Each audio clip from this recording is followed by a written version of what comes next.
Real estate can change your finances in ways that most people overlook because a single solid property can generate steady income for years. You don't need a ton of money to start because smart planning, the right strategy, and patient leverage let you use other people's money and time to grow your portfolio.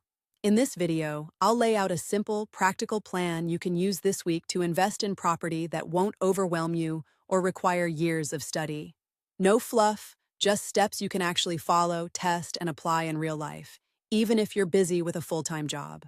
First, pick a realistic path that fits your situation and your time, because the plan you actually stick with is the plan that makes money. If you're just starting, house hacking or a small rental near your area tends to be the easiest, most forgiving route to learn the basics without taking on a huge loan. Next, get your finances lined up so you can act quickly when a good deal appears, instead of watching a deal slip away while you wait for perfect timing. Check your credit, save for a down payment, and talk to several lenders about pre-approval and loan options that fit your plan, including conventional loans, FHA if you qualify, and the potential to use seller financing in rare cases. Now you need to find deals, and you should compare several markets so you understand what a fair price looks like, what rents are sustainable, and what kind of vacancy you should plan for. For each property, run the numbers. Estimate rent, then subtract mortgage payments, taxes, insurance, property management if you'll use it, vacancies, and a cushion for repairs and capital expenses. Here's a quick example to make it concrete, so you can picture how the numbers work in real life. Suppose a modest two-bedroom rents for $2,500 a month. The mortgage payment is $1,000, taxes and insurance total $150, and maintenance runs about $50 a month. That leaves roughly $300 of monthly cash flow before vacancies, possibly higher with minor adjustments. When you find a solid number, make an offer with clear contingencies, a realistic timetable, and a plan for due diligence before you sign.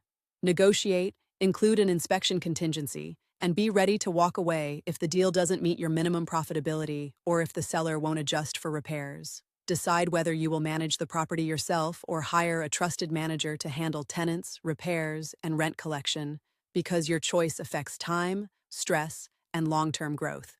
If you choose management, set expectations early, create a simple system for tracking money, work orders, and tenant communication, and stay on top of problems before they grow into bigger expenses. To grow, reinvest profits and use the cash you pull out from refinances to fund your next property, so your portfolio compounds rather than requiring a big cash dump each time. A common approach is the BRRR method: buy, rehab, rent, refinance, repeat, which lets you leverage equity from one deal to buy the next without always needing more cash up front. If you want exposure to real estate with less hands-on work, consider EREITs, turnkey rentals, or wholesaling as starting points, because they lower barriers to entry while you learn.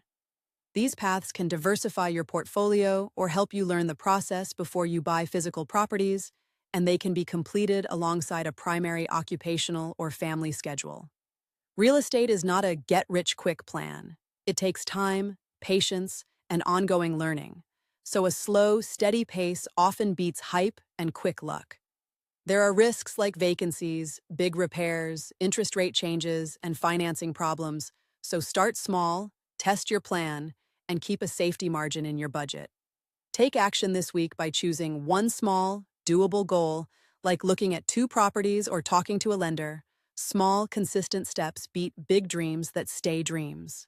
Here's a practical 7-day starter checklist to turn planning into action this week. Day by day, review your goals, pull your credit report, get pre-approved, save a down payment, and look at a few neighborhoods so you can spot real opportunities, common mistakes, and how to avoid them. Avoid these by building a conservative budget, demanding clean inspections, and always running the numbers with a margin for unexpected costs. And if you found this helpful, please like, subscribe, and comment below with your plan.